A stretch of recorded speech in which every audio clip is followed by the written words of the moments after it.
Salut tout le monde, bienvenue au live de Je m'oriente en live organisé par Jeunes Explos. Je m'appelle Thomas Bourgault, je suis animateur à Week-end Radio 99.5 à Montréal, 91.9 à Québec aussi. Très, très content de faire partie de l'équipe de Jeunes Explos aussi comme animateur. Donc, pour ceux et celles qui connaissent un peu moins, c'est quoi? C'est un organisme dont le but, c'est très noble, c'est d'offrir des informations sur des emplois, des stages d'un jour notamment à des jeunes, les orienter notamment aussi dans leur choix de carrière et organiser des webinaires comme celui d'aujourd'hui, de cette semaine. La thématique, c'est la comptabilité. Donc, on reçoit Audrey Ouimet et j'en profite d'ailleurs pour remercier l'Ordre des comptables professionnels agréés.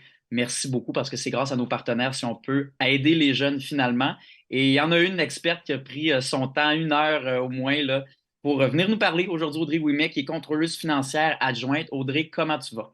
Salut Thomas, ça va bien, merci. Oui, très contente de venir parler de mon parcours, répondre aux questions des gens au besoin. Puis je me permets de te tutoyer parce que je pense qu'on doit avoir environ le même âge. Toi, t'as quel âge? J'ai arrêté de deviner parce que je suis vraiment pas bon pour ça, mais t'as quel âge? J'ai 9 ans, 29 ans, j'ai 27, donc on va se tutoyer si tu permets. aucun problème. Je veux savoir, Audrey, pourquoi toi, c'était important personnellement de participer à Je m'oriente en live avec Jeunes Explos aujourd'hui? En fait, c'est assez simple, c'est que je pense que la profession de comptable est souvent méconnue et faussement associée au stéréotype des bas bruns, alors que on a tellement évolué depuis ce temps-là. On recherche tout type de profil, donc c'est pas juste des bas bruns, là, c'est des sportifs, c'est des intellos, c'est des geeks, c'est des personnes impliquées, donc on recherche de tout. Donc, je trouvais ça important là, de partager cette information-là. Et aussi peut-être parce que j'ai une petite personne de connaissance là, chez Jeune Explo, donc ça me faisait plaisir là, de lui donner un petit coup de main. Et quand tu dis l'expression que j'adore en passant, bas brun, ça veut dire quoi? En fait, on avait peut-être l'image de personnes plates, beige, super, pas super, pas de personnalité, mais c'est ça, un peu plus de personnes effacées, alors que maintenant, on recherche de toute personnalité. Toute personnalité. Puis, par curiosité, je ne sais pas s'il y a une réponse, mais d'après toi, disons, pourquoi on avait ou on a encore par moment ce préjugé de bas brun, de quelqu'un d'un peu pogné, alors que ben, je pense que tu l'es aucunement, mais pourquoi on a ça en tête comme préjugé? Peut-être parce que, tu sais, la profession de comptable, on le sait, là, c'est surtout à première vue relié à quelqu'un qui travaille derrière son ordinateur, qui travaille avec des chiffres, qui pousse le crayon, là, l'expression. Mais en fait, c'est tout autre que ça. Là. Il y a tellement plein de professions puis de domaines possibles. Donc, je pense que c'est surtout ça, de gens pognés dans leur bureau devant leur ordinateur, alors que le quotidien est beaucoup plus varié. Et parlant du quotidien, bon, toi, qui travailles comme contrôleuse en finance adjointe, tu sais, je pourrais googler puis avoir une définition, mais j'aimerais mieux savoir, toi, Audrey Ouimet, dans tes mots, c'est quoi ta job, comme on dit? C'est quoi tes tâches, tes responsabilités? Ben, le day-to-day est très différent. Comme moi, je suis dans le contrôle financier, c'est sûr que à chaque mois, on ne se le cachera pas en comptabilité, il y a un cycle qui revient. Donc, à chaque mois, j'ai un 2 semaines là, crunch, là, si je peux dire, de vérification de chiffres. Fait que je sais toujours un peu en début de semaine, là, mon planning va ressembler à quoi. Mais évidemment, il y a toujours là, des dossiers qui surviennent là, en urgence parce que je suis pas juste dans les états financiers. J'aide aussi les équipes de vente là, à signer des contrats, à facturer ces clients-là. Donc, je peux avoir là, un dossier qui m'arrive là, d'un collègue là, qui a besoin d'aide, qui a des questions. Mais normalement, je sais un peu ça ressemble à quoi. Donc, c'est ça. Dans un mois, normalement, j'ai peut-être 2 semaines là, intenses où c'est plus de validation, reporting mensuel là, des états financiers. Mais sinon, c'est assez varié parce que c'est contrôleur, ça dit pas exactement qu'est-ce que je fais, donc c'est assez ouvert là, à toute autre tâche connexe. Puis ça veut dire, avec ce que tu me dis, que les journées ne se ressemblent pas. À quel point tu dirais que la routine change ou carrément qu'il n'y en a pas? Trouves-tu que tu as une belle liberté? Ben, je dirais que oui, parce que ben là, ce qui est important de mentionner quand même, c'est que au niveau des comptables, là, tu peux travailler en cabinet comptable, donc ceux qui font beaucoup d'impôts, donc fiscalité ou des missions d'audit. la tenue de livre. Mais moi, de mon côté, je suis en entreprise privée. Donc, je suis pas du tout dans un bureau de comptable. Alors, c'est pour ça que les tâches varient beaucoup, là. Puis, je me souviens plus de la question.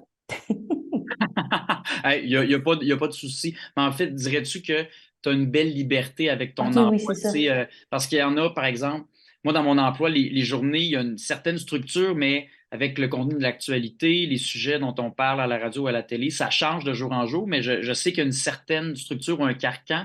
Toi, comment tu évaluerais un peu ton horaire? Est-ce que ça change ou il y a une certaine routine, structure quand même aussi? Ben oui, je suis quand même assez libre dans le sens où je le sais qu'est-ce que j'ai à faire dans ma semaine. C'est à moi de gérer un peu comment j'accomplis ces tâches-là. Mais ça va peut-être être surprenant, mais cet été, ça va faire 11 ans là, que je suis à la même place, donc depuis juin 2012. Donc, je suis quand même rendue à un poste où je peux un peu décider des tâches que je fais ou de la façon que je les fais. Donc, je suis capable de déléguer s'il y a des choses que j'aime un peu moins faire. Mais je dirais que oui, j'ai quand même une belle liberté. Puis là, je gère aussi une équipe, là, donc je, je suis, je suis assez à l'aise de dire que je gère mon horaire, puis je m'assure juste que mes choses soient faites là, durant une semaine. Là. Mais tu sais, il y a pas de mardi midi, tu dois absolument faire ça, puis le jeudi à 4 heures, faut que ce soit fait, sinon tu pars pas. Là. Fait que il y a assez une belle liberté. Et ça fait un drôle de parallèle quand même avec ce que tu disais, ce qu'on mentionnait sur les préjugés. Tu sais, qu'on s'imagine que c'est toujours la même chose, les bas bruns, pour reprendre ta belle expression, alors que finalement, c'est pas ça du tout. Mais au niveau des outils, ce dont tu te sers dans le cadre de ton travail, ça peut être papier, crayon, l'ordinateur, mais ou des logiciels, qui des choses qu'on ignore parce qu'il y a il y a vraiment plein de choses qu'on ne sait pas de Mhm. ton métier, qu'on pense qu'on connaît. Tu te sers régulièrement de quels outils dans le cadre de ton emploi? Ben là, j'espère que je choquerai personne en répondant ça, mais Excel, c'est évidemment l'outil que j'utilise le plus à tous les jours. Je- Peut-être que je peux pas compter sur le doigt d'une main. Non, en fait, je peux compter sur le doigt d'une main le nombre de journées dans une année où je n'ai pas ouvert Excel. Donc, ça, assurément, c'est l'application là, la plus utilisée. Puis après ça, ben, ça dépend vraiment des entreprises de chaque compagnie. On utilise évidemment notre logiciel comptable dans notre cas qui est QuickBooks, mais on est en changement, là, on est en transition en ce moment. Donc ça va vraiment être propre à chaque entreprise. Puis puisque je suis pas seulement dans les états financiers, ben j'utilise aussi les outils là. En fait, Pétal, c'est un peu une boîte de développeurs web et mobile pour des applications dans le domaine de la santé. Alors, je me promène aussi là, dans l'application de la compagnie. Mais oui, je dirais en gros, ce serait vraiment Excel puis le système comptable de la compagnie. Moi, j'ai pas été choqué que t'aimes te servir d'Excel. Je te rassure, moi, je comprends ça absolument. Puis une chance, parce que sinon, disons que les chiffres, ce serait plus compliqué à comptabiliser. Mais niveau études, Audrey, niveau formation, à quoi ressemble ton parcours, toi? Ouais, alors c'est peut-être là que j'ai pris un chemin mi-long, disons. J'ai fait mon secondaire 5, je suis allée au cégep. Je savais que le domaine de la santé ne m'intéressait pas, donc je suis allée en sciences humaines, mais j'ai quand même pris avec maths.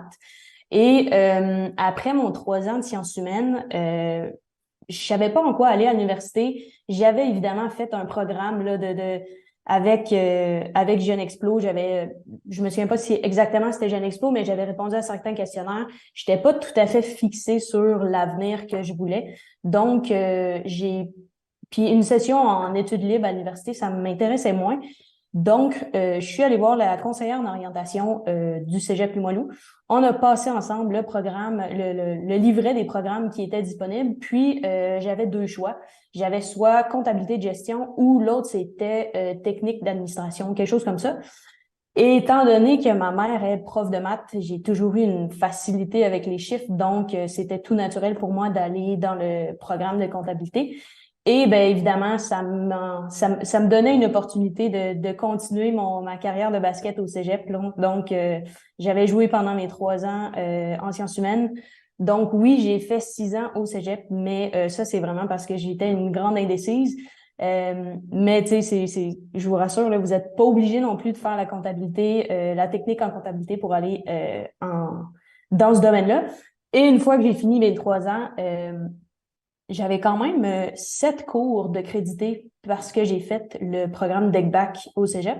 Donc, j'ai décidé d'aller à l'UQAR Campus Lévis, juste l'autre côté des ponts.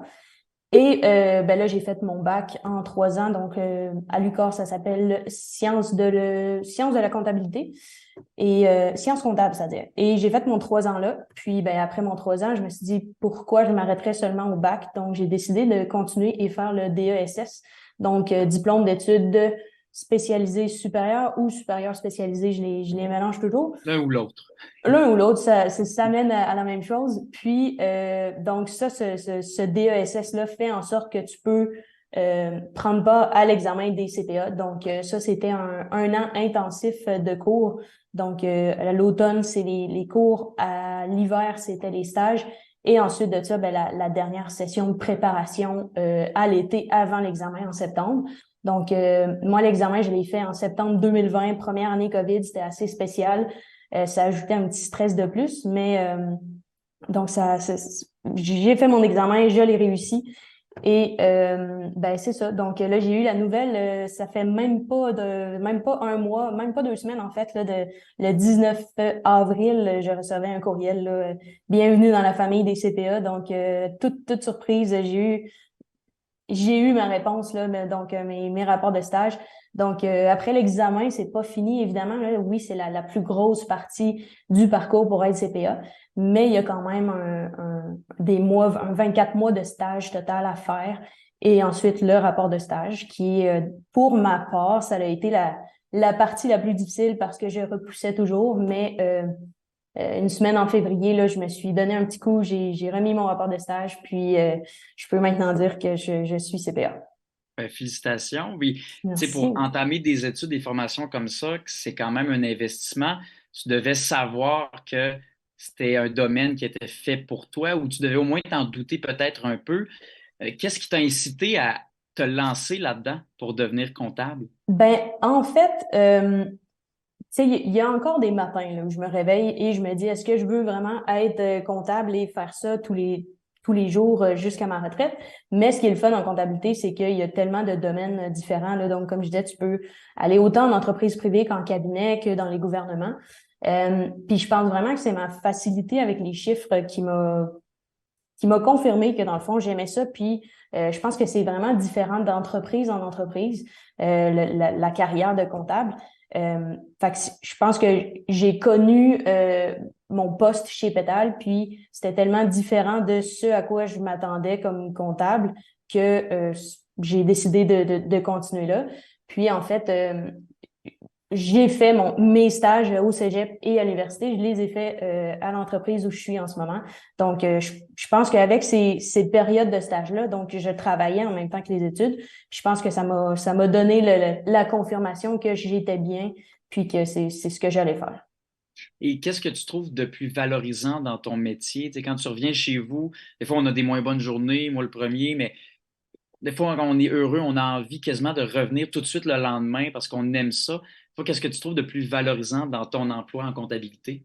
Ben, c'est sûr que c'est beaucoup relié au domaine où mon entreprise est, là. Donc, comme j'ai dit, c'est dans le domaine de la santé. Donc, je le sais que les outils qu'on développe dans mon entreprise permettent d'avoir un meilleur accès aux médecins, d'avoir une meilleure communication professionnelle patient.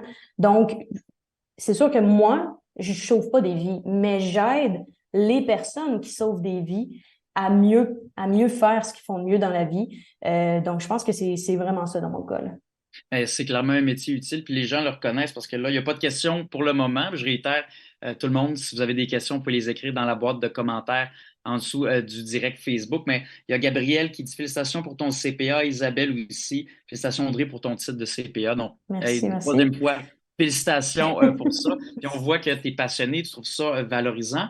Et ayant 29 ans, tu es dans le métier, carrément, tu as les deux pieds dans ton domaine. Selon toi, c'est quoi les qualités qu'on doit posséder ou tenter de peaufiner quand on est jeune pour être heureux ou heureuse en tant que travailleur du domaine de la comptabilité?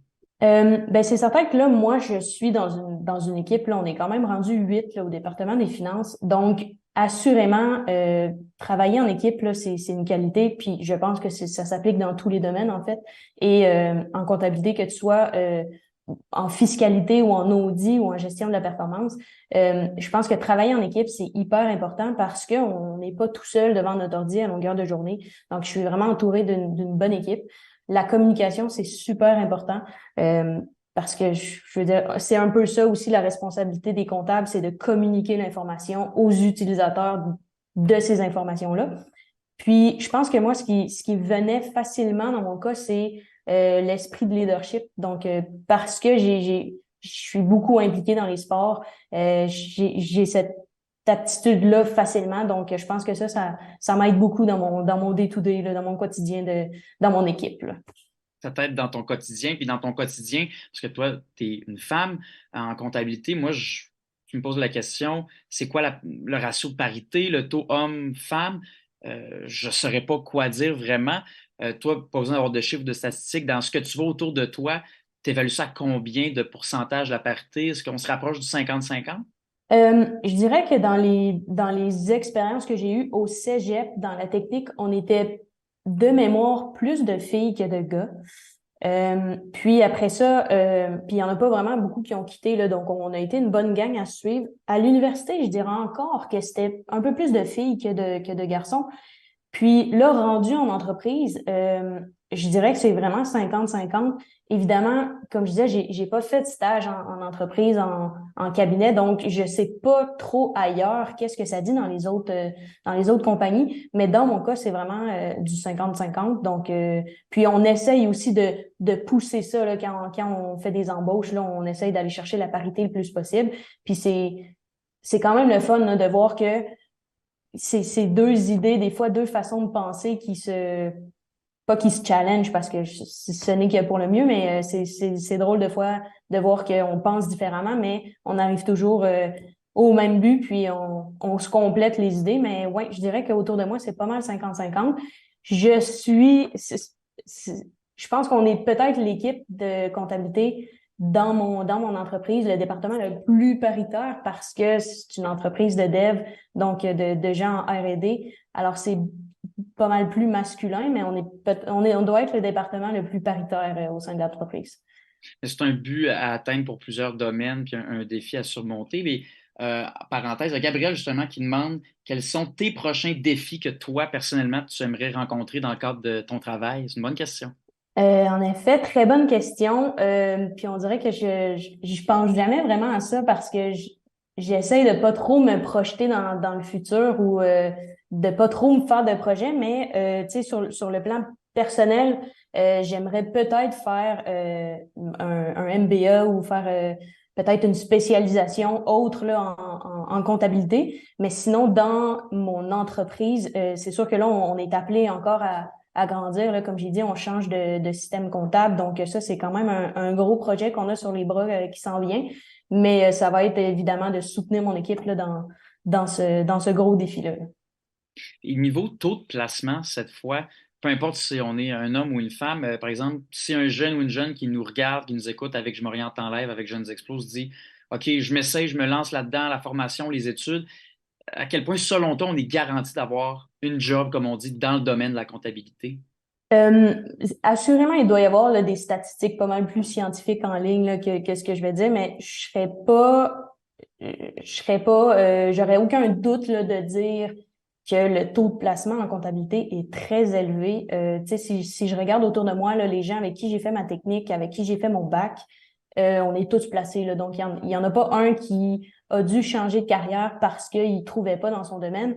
La comptabilité, toute entreprise a besoin d'un comptable ou d'un analyste ou d'un technicien, peu importe. Donc, assure, bon, je veux pas me promettre, mais presque assurément, je vous dirais, là, il y a aucun doute là, sur le taux de placement en comptabilité. C'est ça, je regarde autour de moi, tout le monde s'est placé, tout le monde est heureux, tout le monde est soit en cabinet, en entreprise. Donc, peut-être que le domaine de comptabilité pourrait peut-être sortir des chiffres, mais c'est peut-être un domaine qui a un des plus hauts taux de placement, là. Et au niveau du travail d'équipe, parce que moi, j'ai peut-être aussi un stéréotype ou un préjugé, un mythe en tête que j'imagine en comptabilité, on travaille pas isolé, mais on fait nos affaires nous-mêmes. Mais là, tu as parlé de gestion d'équipe, que tu as un rôle aussi de leader. à quel point le travail d'équipe prend de la place dans ton emploi à toi personnellement? Euh, c'est, je dirais que c'est peut-être un 50-50 là, de tâches que je fais de mon côté versus les tâches où j'ai besoin de mes collègues, où ils ont besoin de moi et qu'on travaille en équipe. C'est sûr, évidemment, ça dépend beaucoup, je crois, dans quel domaine on se spécialise en comptabilité, mais assurément, il y en a qui sont beaucoup plus propices, beaucoup plus portés à être travaillés en équipe. Moi, dans mon day-to-day, je dirais que c'est un bon 50-50 là. Mais tu Un sais, bon 50. en étant tout seul, c'est pas vrai, en étant dans les tâches que je fais toute seule, ce qui est le fun, c'est qu'on a beaucoup de télétravail. Là, la comptabilité s'exporte un peu partout. Là, une fois que tu as une bonne connexion Internet, là, tu peux le faire un peu partout. Mais je suis jamais déconnectée à 100% de mes collègues. Là. Je suis toujours à un clic là, de leur poser une question ou de les aider. Donc, même si mes tâches sont 50-50, toute seule équipe, ils sont toujours proches. Là, donc, j'ai aucune gêne là, à leur écrire. Là, puis eux, inversement, de m'écrire aussi là, si on a besoin. Là. Donc, il y a quand même de la disponibilité aussi, puis tu ne te sens pas seul. Il y a une vie également dans tout cet horaire-là. Puis niveau horaire, ça ressemble à quoi? Est-ce que c'est du 9 à 5? Est-ce que tu peux travailler la fin de semaine? Toi, ton horaire ressemble à quoi? Ouais, ben moi en fait c'est assez libre où je suis en ce moment, donc c'est horaire général entre 8h30, 4h30, 8h30, 7. Donc, c'est du 37h30 semaine, mais c'est un peu libre. Euh, tu sais, évidemment, il y a comme des heures normales où tu te connectes dans une journée, mais tu sais, si tu as un empêchement, il y a aucun problème à ce que tu puisses reprendre tes heures en soirée ou la fin de semaine. Donc, c'est assez libre à ce niveau-là, mais on essaye, puisqu'on travaille en équipe, de se connecter le plus souvent quand les autres sont connectés aussi. Mais il n'y a jamais personne qui va me demander de me connecter à 7 heures le matin ou de continuer de travailler jusqu'à 7 heures le soir. Donc, pour moi, c'est assez, ça va très bien dans ma routine. Puis, c'est un 8h30, 5, je dirais, là. Tu as le temps de dormir puis de jouer au basket encore un peu. Pas mal en masse. Puis, tu sais, je veux dire, ici, c'est quand même un lieu de travail assez festif aussi, là. Donc, les jeudis, vendredis, là, le petit 5 à 7 après la journée de travail, là, c'est toujours bienvenu. Puis, c'est là aussi qu'on essaie et on se permet de faire des liens avec les autres équipes parce qu'on les voit un peu moins souvent étant en télétravail. Mais, Mhm. tu sais, là aussi, je travaille avec des gens en dehors du département des finances. Donc, je suis pas juste avec mes collègues proches, là, dans mon département. Donc, ça permet de mettre des visages sur des noms que je vois pas souvent. Il y a une bonne question. D'ailleurs, on a encore du temps un peu s'il y a des jeunes qui ont des questions ou des moins jeunes. On a Isabelle qui demande, fais-tu plus d'heures pendant la période des impôts, donc carrément en ce moment, encore pour les retardataires comme moi, ceux qui se prennent d'avance, c'est pas mal terminé. Mais à quel point tu peux travailler beaucoup dans une période comme les déclarations d'impôts? Ben ça, vois-tu, ce serait une autre pas misconception, mais une fausse idée qu'on se fait des comptables. On ne travaille pas tous dans les impôts. Donc, moi, à mon emploi, je fais pas du tout d'impôts, là. Donc, fiscalité des particuliers, des entreprises. Évidemment, je touche à la fiscalité de mon entreprise à moi, mais j'ai pas de rush, j'ai pas de crunch en période d'impôt. Donc, mars-avril, on sait que pour les comptables, des fois, c'est un peu plus urgent, ben, pas urgent, mais un peu plus rempli comme moi. Mais dans mon cas, j'en fais pas. Donc, en fait, j'en fais pas dans mon emploi quotidien, mais j'en fais quand même sur mon temps libre. Puis, mais c'est ça, faut juste savoir que tous les comptables ne font pas de l'impôt. Donc, pour moi, j'ai pas eu de gros rush là, d'impôt durant mars-avril. Donc, il y a plusieurs palettes de tâches dont tu peux faire. Tu sais, on peut faire les impôts, mais tu sais, on imagine parfois que comptable, on fait une chose, c'est que des calculs d'impôts, puis tu dois ça à l'État, alors qu'il y a une multitude de possibilités finalement. Puis Gabriel demande, c'est quoi la différence selon toi, Audrey, entre travailler dans un bureau comptable et pour une entreprise de services privés?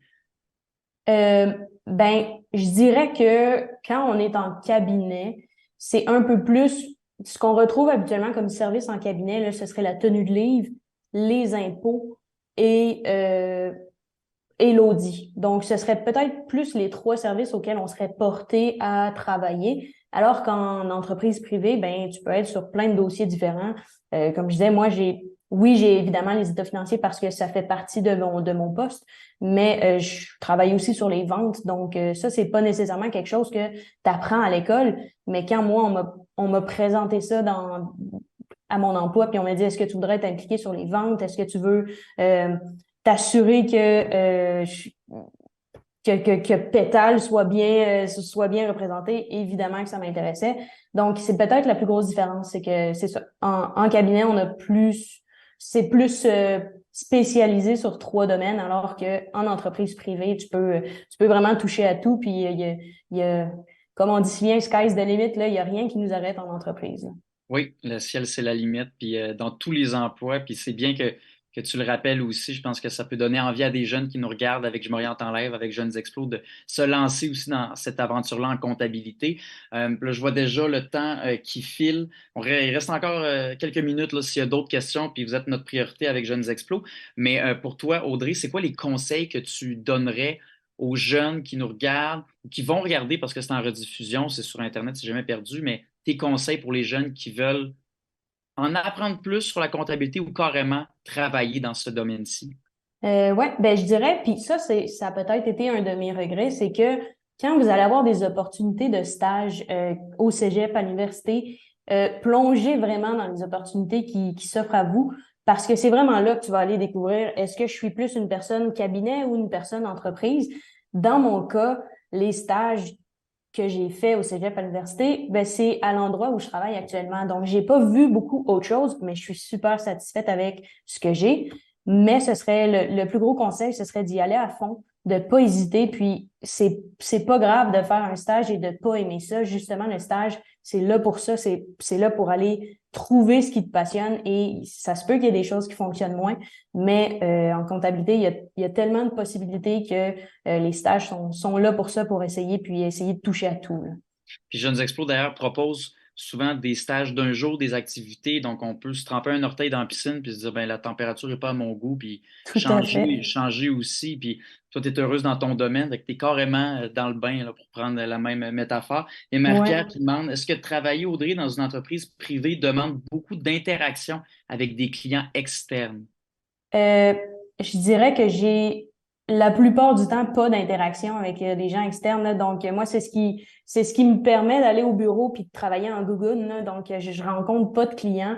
Puis je pense que c'est peut-être ça qui que j'aime aussi, là, c'est que j'ai pas puis là encore là, c'est peut-être un stéréotype qu'on a des comptables, mais on n'est pas toujours bien habillé, complet, cravate, jupe, habillé tout propre, là. Donc quand je suis de chez moi, je vous le cacherai pas, je suis sûrement en jogging puis en t-shirt de sport, mais dans mon cas, je ne rencontre pas de clients. Puis si j'ai à leur parler, c'est peut-être plus dans mon côté supervision là, de technicien de compte à recevoir. Mais sinon, j'entre très rarement en communication avec les clients directement, là. Audrey, avant de se laisser, avant de te remercier de ton passage avec Jeunes Explos, je veux quand même mentionner qu'il y a des informations disponibles aussi, bon, sur le site des CPA, sur Jeunes Explos, les réseaux sociaux. Il y a plein d'informations qui sont disponibles sur les stages d'un jour également, parce que je pense que tu as donné envie à plusieurs jeunes, E et jeunes avec un E masculin, mais de se lancer quand même ou d'en apprendre un petit peu plus. Fait que je tiens à te remercier, Audrey Ouimet, vraiment, qui travaille en comptabilité. Je te laisserai le dernier mot, vu qu'on est déjà rendu à la fin. Est-ce que tu aurais peut-être quelque chose à ajouter? Ça peut être un conseil, ça peut être à peu près n'importe quoi. Gabriel dit bravo, Audrey, fier de toi. Alors, je pense que ça résume bien, mais je te laisserai ce dernier mot-là de la fin, Audrey Bouimet. Je pense que je connais peut-être ce Gabriel, donc bien faire de toi aussi. Ben, le mot de la fin, dans le contexte de Jeune Explo, je vous dirais, c'est vraiment d'aller explorer toutes les possibilités, les opportunités qui s'offrent à vous. Il y a tellement Jeune Explo offre tellement plein de services qu'hésitez surtout pas à aller faire des stages dans tous les domaines différents. Comme je vous dis, la comptabilité, c'est pas seulement des impôts ou de l'audit, donc ça touche à tout.